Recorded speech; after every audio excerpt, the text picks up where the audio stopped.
하나님 아버지 감사합니다. 한 주일의 삶의 자리를 지켜주셨다가 복된 주일 주님의 전으로 불러 예배하게 하십니다. 우리 예배 받으시고 예배하는 모든 백성들에게 예배하신 은혜, 충만한 은혜를 허락하여 주시옵소서. 아버지 하나님, 한 주일 땀 흘리고 수고하여 결실 있게 하신 것, 하나님이 주신 것 감사함으로, 자원함으로, 즐거움으로 하나님께 예물로 드립니다. 하나님, 우리가 드리는 예물을 받아 주시옵소서. 하나님의 백성들 삶에 많은 필요들이 있습니다. 우리 하나님 다 알고 계십니다. 하나님께서 채우시고 그 삶을 공급하여 주시옵소서.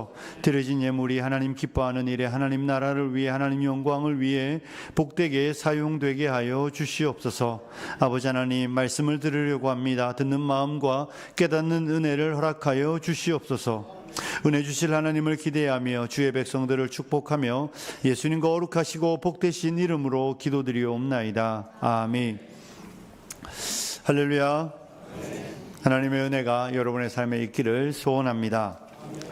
지난 주간 수요일에 제가 1위 신광교회라는 데 가서 예배를 드렸어요. 본당이 2,500석이더라고요. 깜짝 놀랐습니다. 너무 넓어서 이쪽 끝에서 이쪽 끝까지 고개를 돌리기가 너무 힘든데, 교회에 천연잔디 축구장이 있더라고요. 그리고 교회 운동장이 천연잔디 축구장이고 그 아래가 주차장이더라고요. 전 쇼핑몰에 온 줄 알았습니다. 그래서 설교하는데 얼마나 긴장이 되든지. 근데 저희는 그런 예배당은 짓고 싶지 않더라고요. 누가 누군지도 잘 모르겠고. 어쨌든 여러분, 우리 지난주 공동의회 결과 보셨듯이 이제 우리가 이 예배당을 매각하기로 하고, 이제 새로운 예배당 어떻게 흘러갈지 모르지만 진행해 가는 과정들을 위해 기도해 주시고 관심 가져주시면 좋겠습니다. 여러분, 성경 필사 사실은 지워지는 볼펜이 있어요. 그거 사셔서 쓰셔도 돼요. 교회에서 제공하지는 않습니다. 너무 비싸요. 그래서 여러분이 참고로 드리는 거니까 이렇게 지워지는 볼펜 사셔서 잘 지우셔서 쓰시면 되긴 하겠지만, 가능하시면 어쨌든 틀리지 않기 위하여 하나님의 말씀 열심히 읽으시고, 필사에 자리가 좀 비어 있더라고요. 꼭 참석해 주시기를, 참여해 주시기를 부탁드리겠습니다. 참여하실 거죠? 주요 직원들은 다 쓰셨죠? 안 쓰셨으면 어차피 제가 쓸 거니까 걱정 안 하셔도 돼요. 예, 그리고 문자 갈 거니까 꼭 참석해 주시기 바랍니다. 여러분, 우리 예전에 유명한 영화, 한국에서 가장 인기 있었던 영화 중에 친구 명대사 중에 뭐가 있습니까? 너가 아버지 뭐 하시노 아시죠? 그죠? 너가 아버지 뭐 하시노? 이렇게 물었더니 장의사입니다, 건달입니다, 이런 장면 아마 보신 분들 짤로 많이 돌아다니는 것 같은데, 예, 그래요. 여러분의 하나님은 뭐 하십니까? 우리 하나님 뭐 하시죠? 일하십니다. 믿으십니까? 우리가 이 땅에서 안전하게 거하고 우리의 삶이 보장받고 보호받는 이유도 우리 하나님이 일하시기 때문인 줄로 믿습니다. 우리 예수님께서 그래서 요한복음 5장 17절에 이런 말씀을 하셨어요. 예수님이 요한복음 5장 17절에 보면 예수께서 그들에게 이르시되 내 아버지께서 이제까지 뭐 하시니? 일하시니 나도 뭐 한다? 일한다 하시매. 예수님이 하신 말씀입니다. 내 아버지께서 이제까지 일하시니 나도 일한다. 여러분, 하나님은 지금도 일하고 계십니다. 하나님은 앞으로도 일하실 것이고 영원히 우리를 위해 일하시는 하나님이시니 하나님의 일하심을 의심하지 않으시기를 부탁드립니다. 그렇다면 우리가 이제 던져야 되는 질문은, 하나님은 무엇을 위해 무슨 일을 하시는가, 이렇게 물어야 되겠지요. 지난주에 봤던 내용을 기억하십니까? 사도행전 8장에 하나님께서 빌립 집사님을 사마리아에서 열심히 사역하는 사람을 불러 가사 지역으로 가라고 말씀하셨습니다. 거기서 갔을 때 누구를 만났죠? 이디오피아 여왕 간닥의 국고를 맡은 내시를 만났고, 그에게 복음이 전파됨을 통하여 이디오피아에 하나님의 나라가 시작되는 놀라운 역사를 이루셨습니다. 하나님이 하시는 첫 번째 일은요, 인류의 구원을 위해 일하십니다. 무엇을 위해서요? 인류의 구원을 위해 일하신다. 우리는 이 사실을 항상 잊지 않아야 합니다. 지난 주간에 화평성교회 모임이 있었습니다. 화평교회가 왜 지교회를 세웠습니까? 우리도 세우고 진주도 세우고 우리 순천도 세웠습니다. 왜 세웠죠? 화평교회 이름이 많아지면 우리의 이름과 우리의 영광과 우리의 명예를 위해서가 아니잖아요. 구원을 위해서입니다. 그래서 우리는 지교회를 열심히 세웠고 지교회 목사님들은 열심히 사역하시더라고요. 우리 옥룡 하평교회 목사님, 장 목사님께서 작년에 두 분이 교회로 오셨다고, 우리가 볼 때 뭐 그렇게 많지 않을 수 있지만 여러분, 그 섬에서 사람도 얼마 안 되는 옥룡 마을에서 두 사람 2.5명이라고 하시던가 그러던데, 한 명은 몸은 왔는데 아직 마음은 안 오셨는지, 어쨌든 그런 이야기를 하시면서 정말 매년 장례만 치르시다가 새로운 성도들이 오시는 이야기 하시고, 목사님들께서 정말 열심히 사역하는 이야기를 많이 들었습니다. 그리고 지난 주간에 우즈베키스탄에서 사역하시는 우리 햇살 선교사님이 전화가 왔어요. 비자 때문에 나오셨다가 이제 비자가 나와서 다시 우즈벡으로 돌아가신다고. 우즈베키스탄에 결혼도 안 한 싱글 독신 여자 선교사가 사역하는 거 정말 어려운 지역입니다. 그럼에도 불구하고 그 땅에 사역을 하는 이유는 무엇입니까? 영혼을 구원하기 위해서입니다. 그것이 우리 하나님이 행하시는 가장 첫째 일이고, 하나님이 저와 여러분을 통해 하시고 싶어하는 가장 큰 일이기 때문입니다.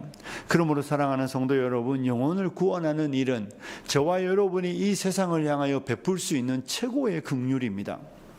저와 여러분이 사람들을 향하여 베풀 수 있는 최고의 긍휼은 전도하는 겁니다. 선교지에 가든, 우리가 요즘도 여전히 한국 사회에 많은 어려운 이웃들이 있고 그들의 삶의 필요를 채워주는 일, 참 중요한 일입니다. 선교지에서 사람들에게 한 끼 식사를 제공하는 거 진짜 중요한 일입니다. 하지만 그 한 끼 식사는 한 끼를 위해 베풀 수 있는 긍휼이 될 뿐이지 그 다음에 보장은 없는 것이죠. 한 끼 식사는 한 끼의 긍휼입니다. 그것도 참 귀한 일입니다. 하지만 그 한 끼의 식사가 그들의 삶의 전 삶을 책임져 주지는 못합니다. 하지만 영혼 구원은 어떻습니까? 영혼 구원은 그들의 전 생애와 영원한 삶을 책임져 주는 가장 귀한 일입니다. 그래서 이 땅에 태어난 성도가 행할 수 있는 최고의 일은 복음 전파인 줄로 믿습니다. 그것이 우리가 사람들에게 행할 수 있는 최고요 최선의 긍휼이라는 사실을 잊지 마시고, 저와 여러분이 올 한 해도 복음 전하는 일에 열심 내시는 우리 성도님들이 되시길 주님의 이름으로 축복합니다. 여러분, 그러고 우리가 오늘 살펴볼 두 번째 일, 우리 하나님이 행하시는 어쩌면 가장 큰 일 가운데 영혼 구원과 함께 다른 하나의 일은 여기에 있습니다. 우리 본문을 다시 한번 읽어볼까요? 잠언 17장 3절 같이 읽겠습니다. 시작.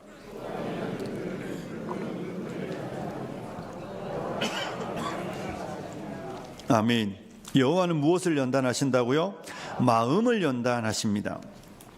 하나님께서 하시는 가장 중요한 일, 우리를 통하여 하시는 가장 큰 일은 복음 전파이고, 우리 안에서 행하시는 가장 큰 일은 우리의 마음을 연단하시는 일이라는 것입니다.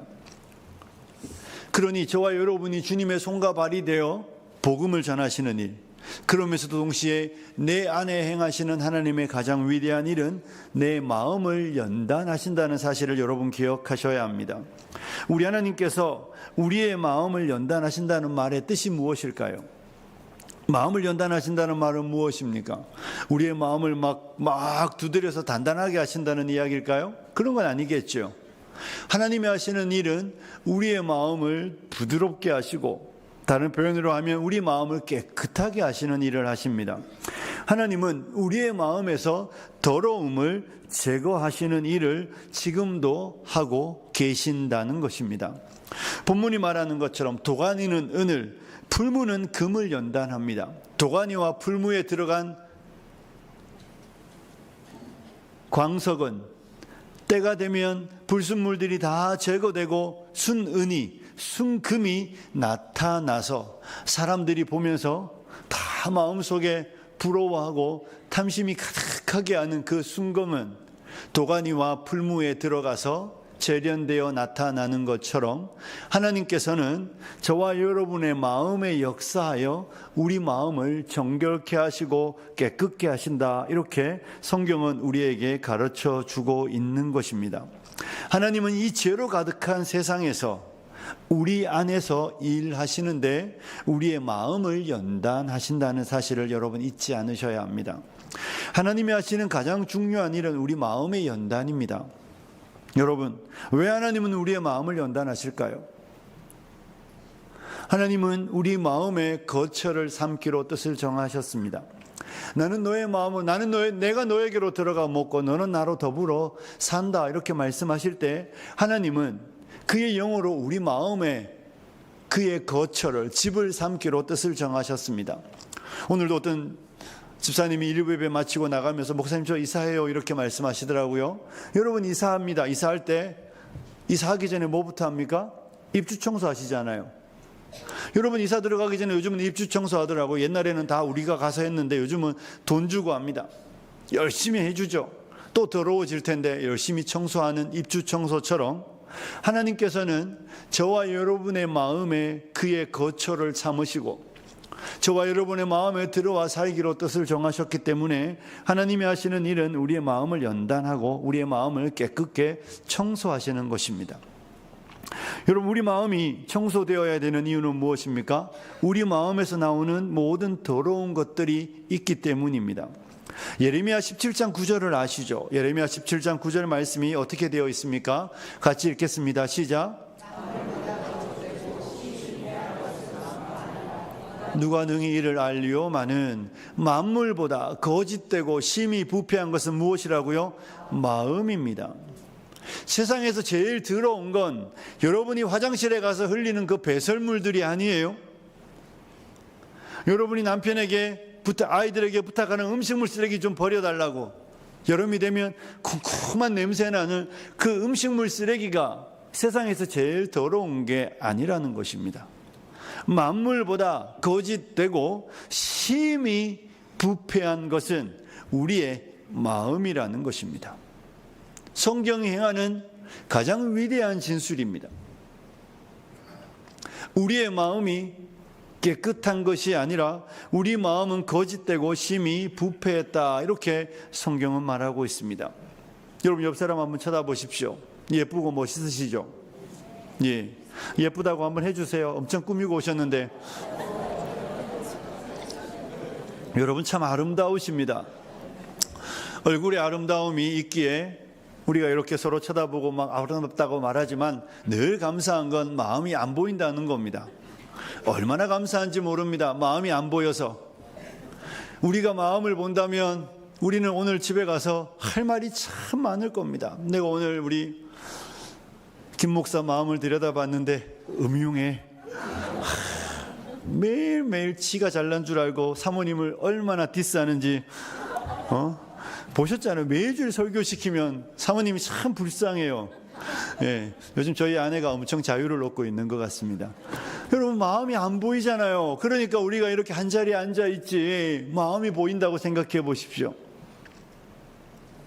마음이 보이면 우리는 고개를 다 절레절레 흔들 겁니다. 성경은 우리에게 만물보다 거짓되고 심히 부패한 게 마음이랍니다. 그래서 예수님께서 이런 말씀을 하셨습니다. 입으로 들어가는 게 사람을 더럽게 하는 게 아니라 입으로 나오는 것이 사람을 더럽게 한다, 이렇게 말씀하시면서 마태복음 15장 18절과 20절에 보면 이렇게 말씀하셨어요. 입에서 나오는 것들은 마음에서 나오나니 이것이야말로 사람을 더럽게 한다. 입에서 나오는 건 어디서부터 나온다고요? 마음에서 나오는 겁니다. 그래서 19절에 보면 마음, 같이 읽어볼까요? 마음에서 나오는 것은 악한 생각과 살인과 간음과 음란과 도둑질과 거짓 증언과 비방이니 20절 이런 것들이 사람을 더럽게 하는 것이요. 여러분 자, 거기까지만 읽으시면 됩니다. 마음에서 나오는 것들은 악한 생각, 살인, 간음, 음란, 도둑질, 거짓 증언, 비방. 여러분 우리가 결과를 보는 것들이죠. 살인은 결과, 살인을 해야 볼 수 있습니다.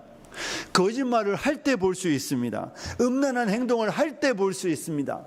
행동은 결과물일 뿐인데 사실은 그 행동이 나온 이유는 마음이 부패하기 때문입니다. 그 마음에 있는 것이 드러난 결과가 행위예요. 그러니 그 사람이 그렇게 말하는 걸 보니 그 사람은 마음이 더러운 사람인 것이죠. 그 사람이 그렇게 행동하는 걸 보면 그 사람은 그 마음이 깨끗하지 못한 것입니다. 그래서 예수님은 사람이 입에서 나오는 것이 사람을 더럽게 한다고 말씀하실 때 그 입에서 그런 말들이 나오고 그런 행동들이 나오는 이유는 그 사람의 심령이 부패했기 때문인 것이죠. 고기를 한껏 먹고 마늘을 열심히 먹고 트림 한번 해보십시오. 입안 가득 마늘 향이 쫙 뿜어져 나오지 않습니까? 그것처럼 내가 하는 말과 내가 하는 행동과 우리의 삶의 내용은 내가 얼마나 내 마음이 어떠한지를 나타내 보여주는 것이죠. 그런데 사람의 마음은 성경이 말하는 대로 부패했다는 것입니다. 그래서 우리의 마음은 새로워져야 하고, 그 새로워진 마음들, 하나님께서 우리를 의롭다고 하셨지만 여전히 우리 마음은 깨끗하지 않기 때문에 하나님은 우리 마음을 정결하기 위해 지금도 일하고 계신다는 것입니다. 사랑하는 성도 여러분, 이런 생각을 해보십시오. 다음 주에 명절인데 장 보러 가실 거잖아요. 시장에 가든 마트에 가든 가면 명절에 고기를 좀 더 많이 사시죠. 많이 샀는데 싸다고, 그래도 좀 더 싸니까 큰 덩이 고기를 사서 딱 찢었더니 막 그 안에 온통 소고기 샀는데 비계. 다시 가셔야죠. 화가 머리끝까지 나지 않겠습니까? 이런 걸 물건이라고 파냐고. 오랜만에 소고기 먹겠다고 샀는데 먹을 부위는 조금밖에 없고 온통 비계로 가득하면 우리는 화가 납니다. 내가 이렇게 비싼 돈을 주고 샀는데 이렇게 먹을 게 없을 때. 그래서 우리가 싼 식당 가서 밥 먹으면 그냥 에이씨, 맛없네. 근데 비싼 식당 가서 맛없으면 진짜 화납니다. 이 돈 두고 왔는데 이것밖에 먹을 게 없어? 여러분, 우리는 어떻습니까? 하나님께서 그 아들 예수 그리스도로 말미암아 저와 여러분을 사셨습니다. 샀다는 이야기는 대가를 지불하셨다는 말이잖아요. 하나님이 저와 여러분을 얻을 때 공짜로 얻은 게 아니에요. 하나님은 대가를 지불하셨습니다. 그 아들 예수를 십자가에 내어주고 우리를 사셨습니다. 믿으시죠? 그렇다면 그 대가 지불을 하시고 하나님이 우리를 얻으셨는데, 그럼 우리는 어떠해야 하겠습니까? 하나님 보시기에 만족스러워야 하잖아요. 하나님 보시기에 기뻐하시고 기쁨이 충만한 자들이 되어야 하지 않습니까? 그런데 우리가 그런 모습은 없고 비계 가득한 고기의 모습을 띈다면 어떻겠습니까? 버리시겠습니까? 그럴 수 없는 것이죠. 우리를 구원하신 하나님, 우리를 의롭다고 하셨지만, 의롭다고 하셨지만, 하지만 여전히 우리 안에는 부패한 본성들이, 죄의 오염들이 그대로 남아있는 것입니다. 그래서 하나님은 우리 안에 일을 하시는 거예요. 그 부패를 제거하기 위하여. 사랑하는 성도 여러분, 제가 지난주에는 한국교회 74% 한국교회가 세상으로부터 신뢰하지 않는다는 평가를 얻었다는 이야기를 드렸는데요. 그러면 한국 사람들의 종교 선호도 중에 기독교는 몇 등일 것 같습니까? 5위. 야, 우리 집사님, 그러면 앞에 4개는 뭘까요? 불교, 원불교.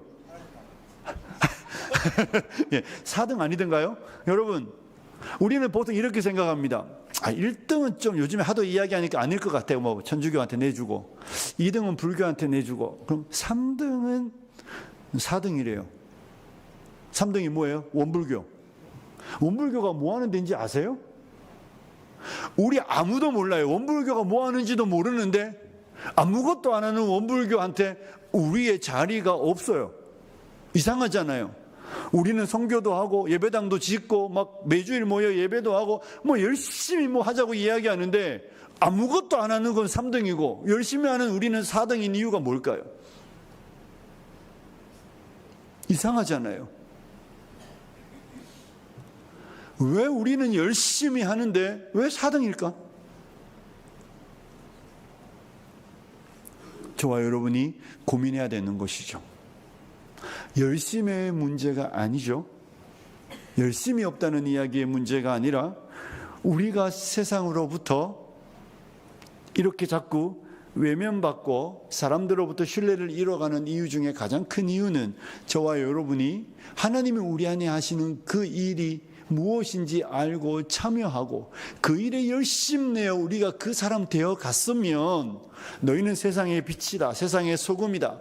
하나님께서 말씀하셨던 것처럼 너희 착한 행실을 보고 하늘에 계신 너희 아버지께 영광을 돌리는 일들이 일어났을 텐데 그 일을 하지 않았기 때문에 우리가 이렇게 세상에서 비난과 비판을 받고 있는 것이죠. 사랑하는 성도 여러분, 하나님은 우리의 마음을 연단하시는 일을 하고 계시고 하나님은 우리의 마음을 깨끗게 하기 위해 지금도 일하신다는 사실을 믿으시기를 축복합니다. 그럼 하나님의 일은 거기에 있는 거예요. 하나님의 일은 우리의 마음을 정결케 하는 일, 그것이 아버지가 하는, 우리 안에서 행하시는 가장 주도적이고 중요한 일이며 어쩌면 전부입니다.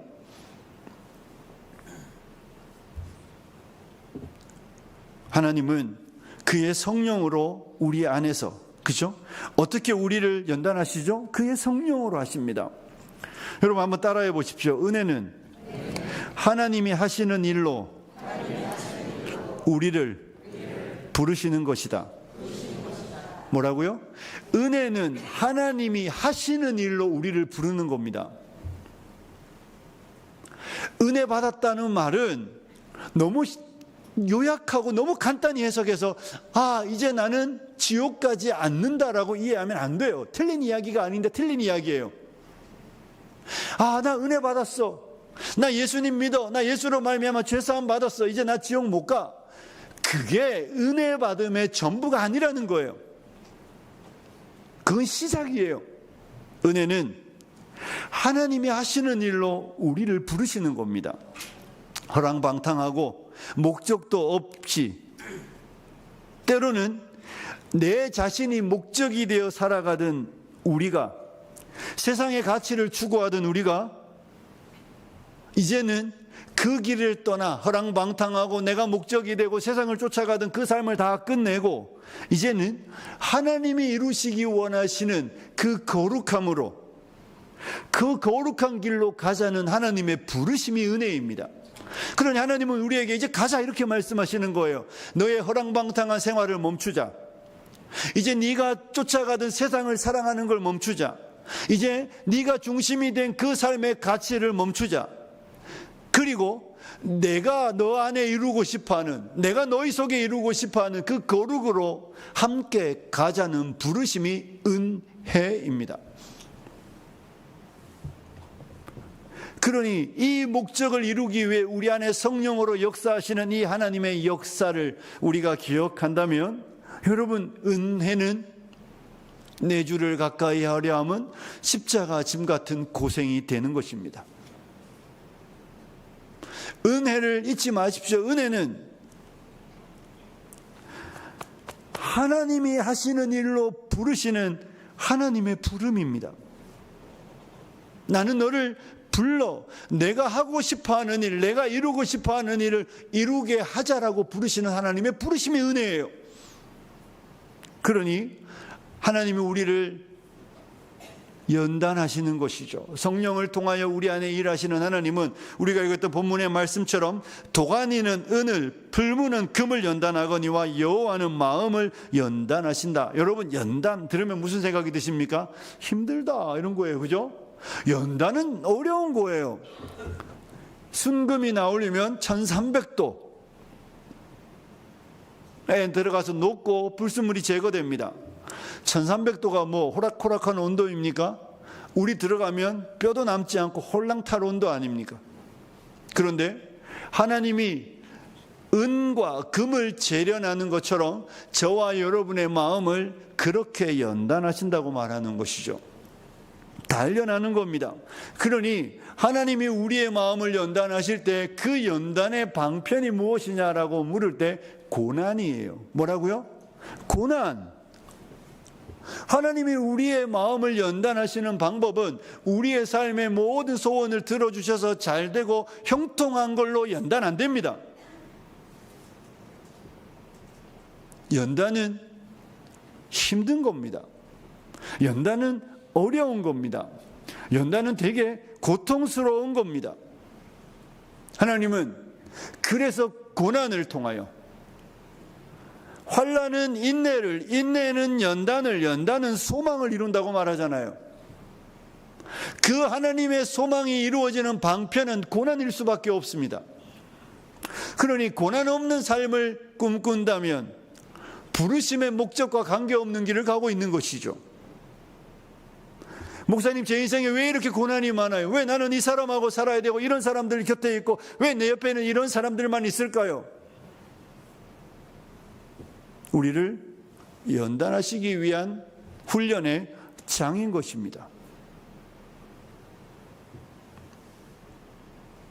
하나님은 그 뜻을 이루기 위하여 고난이라는, 연단이라는 수단을 사용하시는 것이죠. 사랑하는 성도 여러분, 왜 능력과 이적과 기사를 행하던 많은 능력 있는 목회자들이 쓰러지는 줄 아십니까? 한때는 잘 나갔습니다. 손을 얹으면 귀신이 나가고, 손을 얹으면 막 사람들이 병고침도 나고, 그분한테 가서 기도받으면 뭐 소위 말하는 막 만사형통의 길들이 열린 분들이 쓰러지는 이유가 뭘까요? 성령의 능력에는 손을 얹는 사람의 어떠한 노력도 필요하지 않습니다. 아니 뭐 손 얹는 게 뭐 어려운 일입니까? 그게 힘든 일인가요? 그건 어려운 일이 아니에요.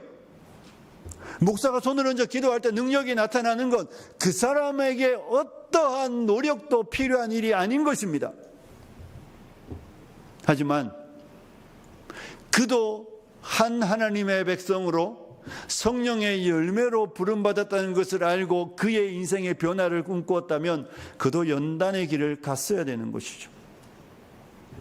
성령의 능력은 우리의 일이 아닙니다. 능력의 큰 것은 하나님께 있습니다. 믿으십니까? 여러분의 목사가 용한 게 아니라 여러분을 통하여 일하시는 하나님께서 때로는 목사를 사용하시는 것뿐이지, 성령의 능력이 나타나는 일, 우리가 소위 말하는 이적과 기사와 이런 것에는 사람의 능력이 필요하지 않아요. 그냥 사람 수단만 있으면 돼요. 하지만 성령의 열매에는 노력과 수고가 따릅니다. 열매를 맺기 위하여서는 봄에 심으면 이미 위에 보이지도 않는 하늘로 뻗어나오기 위하여 내 이 씨앗보다 수백 수천 배 무거운 흙을 뚫고 나와야 하고, 나오면 바람 불고 비 오고 덥고 수없이 많은 병충해를 이겨야만 결실이 맺히는 것처럼 성령의 열매는 우리가 싸워야 하고 꺾여야만 맺히는 열매입니다. 그래서 힘든 겁니다.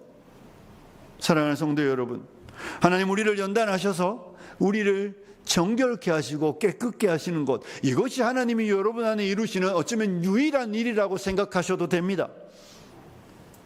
우리나라의 바닷가에 가면 몽돌 해변 이런 데가 있잖아요. 그죠? 몽돌이 뭐예요? 모지지 않고 동글동글한 돌입니다. 모나지 않고 동글동글한 돌. 그래서 밟으면 아프지 않아요. 얼마나 많은 바람을, 얼마나 많은 파도를 견디고 나서야 만들어지는 모양이겠습니까? 하나님이 우리를 만들어 가시는 과정이 그런 것입니다. 하나님은 고난이라는, 연단이라는 수단을 통하여 성도를 단련시키시는 것이죠. 잘 연단된 성도는 아름다움이 드러납니다. 그래서 잘 연단된 성도 옆에는 사람들이 모입니다. 근데 옆에 사람이 없으면 곰곰이 한번 생각해 보셔야 돼요. 내가 너무 물이 맑아서 고기가 안 사는다고 생각하는 착각들에 빠지지 마십시오. 내가 너무 거칠기 때문입니다. 내가 아직 덜 연단되었기 때문에 사람들이 나를 힘들어하는 것이죠. 여러분이 옳은 말을 하는 거랑 여러분이 옳은 마음으로 옳은 행동을 하고 살아가는 건 전혀 다를 수 있습니다. 언행의 일치가 일어나지 않으면 사람들은 여러분을 다 힘들어하고 어려워합니다. 사랑하는 성도 여러분, 하나님은 그의 성령으로 우리 안에 고난이라는 수단을 통하여 우리를 연단하십니다. 그래서 연단된 성도의 모습의 결론은 어떻게 되는 것입니까? 풀무와 도가니가 순금과 순은을 만들어낸다면, 우리의 마음이 연단되고 단련되면 그 결과는 무엇으로 드러날까요? 누구와 같아지는 겁니까? 예수님과 같아지는 것입니다. 연단된 성도는 예수를 닮는 거예요. 예수와 같아지는 겁니다. 교회 안에 예수와 같은 사람, 예수님과 같은 사람을 흘러 넘친다고 생각해 보십시오. 그 교회에 오기만 하면 마음의 위로를 받지 않겠습니까? 그 교회에 오기만 하면 사람들이 위로받고 힘 얻고 용기를 갖지 않을까요? 그 사람 옆에만 가면 수고하고 무거운 짐진 자들아 다 내게로 오라. 내가 너희를 쉬게 하리라고 말씀하신 주님처럼 쉼을 얻을 줄로 믿습니다. 예수님 보십시오. 십자가에서 그렇게 모진 고난 당하시고 죽으시면서도 아버지여 저들을 사하여 주옵소서. 저들은 자기가 아는 것을 알지 못합니다. 그들이 언제 회개했습니까? 그들이 언제 예수님께 잘못했다고 빌었습니까? 그들이 언제 예수님께 내가 모르고 당신에게 돌을 던졌습니다. 내가 모르고 당신에게 침을 뱉었습니다. 내가 모르고 당신을 저주하고 욕했습니다. 이런 말 안 했어요. 여전히 저주하고 욕하고 비난하고 십자가에 못 박고 있는 그들을 향하여 여전히 고난 중에 있는 이에게 더 아픔을 주고 있는 그들을 향하여 주님이 하시는 말씀은 아버지여 저들을 사하여 주옵소서. 저들이 무엇을 하는지도 모르고 저런 짓을 하고 있다고 기도하는 것이었습니다. 예수님을 따랐던 스데반 집사님이 순교의 순간에 사도행전 7장 60절에 이런 기도를 하셨습니다. 같이 읽을까요? 시작.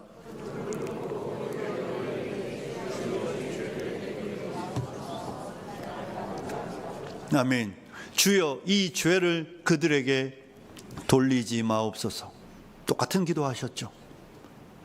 사람들이 자기들이 하는 일들의 의미를 알지 못하기 때문에 행하고 있기 때문에 하나님 저 어리석은 죄들을 그 죄의 값을 저들에게 묻지 말아 주십시오.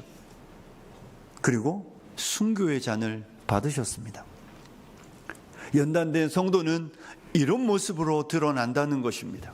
사랑하는 성도 여러분, 타인을 향한 용서와 용납과 관용과 친절과 너그러움은 성령으로 새롭게 되며 성령으로 단련된 사람 안에 맺히는 고귀하고 아름다운 열매라는 사실을 믿으시기를 축복합니다. 우리는 세상과 싸우지 않습니다. 왜 그래? 묻지 않습니다. 그들은 그렇게 살 수밖에 없습니다. 그들은 그렇게 행할 수밖에 없습니다. 보여야 변화가 일어나지 않습니까?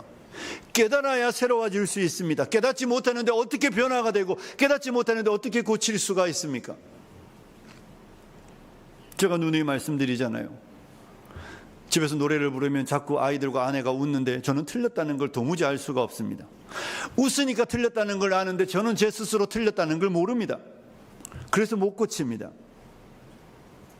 세상 사람들은 그렇게 험한 말하고 사기치고 악을 행하고 도둑질하고 살인하고 사람들을 괴롭혀도 그들은 자기가 잘못되었다는 것을 알지 못하기 때문에 고칠 수가 없습니다. 하지만 우리는 아니잖아요. 저와 여러분은 연단된 자로서 예수님 닮은 모습으로 용서와 용납과 너그러움으로 아름다움으로 드러나는 것으로 내가 예수님의 제자라는 걸 증명해 보이는 것입니다. 그래서 여러분 예수님 오래 믿은 사람하고 살았으면 그 사람 세상에서 제일 행복한 사람이어야 합니다. 그가 정말로 하나님의 부르심에 합당한 자, 하나님이 그 안에 이루시는 일에 참여한 자가 되었다면 그 사람 옆에 있는 사람은 세상에서 제일 행복한 사람입니다. 예수님하고 사는 거잖아요. 그런데 왜 예수님을 10년, 20년, 30년, 40년 믿었는데 이제 못 살겠다고, 나 도저히 못 살겠다고, 기독교인 항원이온이 말이 됩니까? 문제가 뭘까요? 40년의 신앙생활을 오해하고 신앙생활하는 거예요. 여러분, 신앙은 하나님께 원하는 것을 구해서 받는 것이 아니에요. 우리는 자꾸 신앙을 하나님께 원하는 것을 구해서 받는 것으로, 그리고 받고 나면 하나님 앞에 받았으니까 보상하는 것으로 자꾸 이해되는 경향들이 있는데 그렇지 않습니다. 많은 경우 원하는 것을 받는 것을 우상이라고 생각하시면 됩니다. 뭐라고요? 우상. 여러분 우상이 뭔 줄 아십니까? 우상은 내가 원하는 것을 해주는 신이에요. 누가 원하는 거요? 내가 원하는 걸 해주는 신을 우상이라고 말합니다. 잘 보십시오. 모든 소원과 내용은 내가 가지고 있습니다. 모든 소원과 목적과 내용은 다 내가 가지고 있어요. 나는 가지고 있는데 능력은 없어요. 그러니까 모든 소원과 목적은 내가 가지고 신에게 와서 그의 능력을 빌리는 거죠. 이걸 우상이라고 하는 겁니다. 목적도 계획도 모든 건 내가 가지고 있다니까요. 소원이 다 내 안에 있습니다. 목적이 다 내 안에 있습니다. 모든 방향이 내 안에 있습니다. 그리고 그것을 이루어줄 초월자가 필요한 것이죠. 그리고 그 초월자의 능력을 가져와서 내 목적을, 내 소원을, 내 계획을 이루면 그게 우상입니다. 그러니 우리가 하나님을 부르지만, 너는 나 외에 다른 신을 두지 말라고 이야기하셨지만, 여러분과 제가 하나님을 그런 식으로 섬기면 하나님을 섬기는 게 아니라 우상을 숭배하는 것이죠. 신앙은 하나님이 우리를 기르시는 과정입니다. 신앙은 하나님이 원하시는 그 목적과 계획과 소원을 우리 안에 이루시겠다는 하나님의 역사입니다. 신앙은 나의 소원, 나의 목적을 하나님께 아뢰어드리는 게 아니라 그분의 목적과 그분의 생각과 그분의 계획을 우리 안에 이루시는 하나님의 행위예요. 그래서 신앙은 내 뜻을 꺾고 내 생각을 내려놓고 주의 뜻을 따르는 것이 신앙생활입니다. 근데 많은 경우 30년, 40년 교회 다니면서도 평생 우상 숭배하시는 분들이 있습니다. 생각과 목적이 오직 내 생각과 내 목적과 내 계획만 가지고 하나님의 능력을 달라고, 하나님의 능력을 빌리기 위하여 밤낮 부르짖는 그 모든 소원은 우상 숭배이지 신앙생활이 아닙니다. 거듭 말씀드리지만 하나님의 목적은 우리를 변화시키고 우리를 새롭게 하며 우리를 하나님의 아들 예수 닮은 모습으로 이 세상의 빛들로 나타내는 것이 우리 하나님의 목적이며 일이며 하나님이 우리 안에 이루시는 유일한 일이라는 것을 믿으시기를 축복합니다. 그래서 말할 수 없는 탄식으로 우리를 위해 성령께서 왜 기도하십니까? 성령이 말할 수 없는 탄식으로 우리를 위해 기도하는 것이 내 소원이 이루어지지 않아서, 내 목적이 이루어지지 않아서, 내 목적을 못 이루어 주셔서 말할 수 없는 탄식으로 기도하는 게 아니에요. 우리의 소원이, 우리의 목적이, 우리의 계획이 10년이 지나고 20년이 지나도 여전히 세상과 다르지 않고 세상과 같고 세상 사람들과 너무 흡사하기 때문에 성령은 날마다 우리 안에 말할 수 없는 탄식으로 우리를 왜 기도하고 계신 것이죠. 우리 아버지의 목적은, 우리 아버지의 계획은, 우리 아버지의 소원은 우리의 마음을 연단하는 것입니다. 우리가 만물보다 부패하고 만물보다 심히 썩은 우리의 마음이 예수로 말미암아 칭의, 의롭다고 하여 주셨지만 여전히 변화받지 못한 우리 옛사람의 성품들, 우리 옛사람의 모습들, 그래서 누군가를 향하여 계속해서 찌르고 누군가를 향하여 비난하고 누군가에게 아픔을 주고 상처를 주고 부담을 주는 그 선하지 않은 우리의 마음들, 그 마음에서 비롯되는 행위들을 고쳐가시겠다는 하나님의 의지가 하나님이 우리 안에 행하시는 가장 중요하고 유일한 목적이라는 사실을 믿으셔야 합니다. 하나님은 우리 안에 나를 만드시겠다고 뜻을 정하신 것이지 내 삶을 어떻게 변화시키겠다고 뜻을 정하신 적이 없습니다. 너를 만들기에 가장 적합한 장소가 거기이면 거기 두시는 거예요. 나를 만들기에 가장 적합한 장소가 그곳이면 거기에 세우시는 것이죠. 그곳에서 하나님의 아들 예수와 같아지게 하시려고 하나님은 지금도 우리 안에 일을 하신다는 것을 믿으시기를 축복합니다. 사랑하는 성도 여러분, 말씀을 마무리하겠습니다. 하나님은 우리를 통하여 크게 두 가지입니다. 세상을 향한 가장 긍휼을 베풀어 복음 전파하는 것을 하나님 우리 안에 우리를 통하여 하시기를 원하시는 하나님의 가장 중요한 일입니다. 그러니 복음 전하시는 여러분들이 되십시오. 그러면서 동시에 내 안에 이루시는 하나님의 일은 내 마음을 연단하시는 것입니다. 우리의 마음을 늘 정결하게 연단하여 하나님의 아들 예수님과 같은 모습으로 만드시기 위하여 성령을 우리 안에 주셨고 성령이 우리 안에 일을 하고 계시고 하나님께서 고난이라는 수단을 통하여 시련과 고난을 통하여 우리를 단련해 가고 계신다는 것을 여러분 잊어버리지 마시고, 이 사람 없으면 신앙생활 잘하는 게 아니라 그 사람 옆에서 여러분을 단련하셔야 합니다. 그곳에서 여러분을 단련하시고, 그곳에서 여러분을 만드시고, 그곳에서 여러분을 새롭게 하셔야 합니다.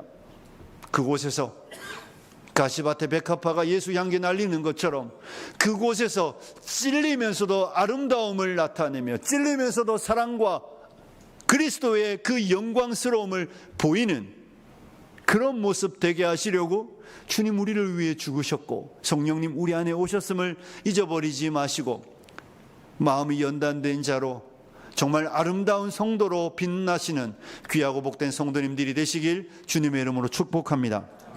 기도하겠습니다. 우리 이 시간 들은 말씀 생각하고 같이 한번 기도합니다. 기도할 때 하나님, 내 마음을 연단하시는 하나님의 뜻을 알고, 하나님 내 삶에서 변화되지 못한 모습들 때문에 아파하고 변화되는 길로 갈 수 있도록 성령님 나를 새롭게 하여 달라고 같이 기도하겠습니다. 기도합니다. 살아계신 하나님 아버지, 하나님은 우리의 마음을 연단하시며 우리의 마음을 단련하십니다.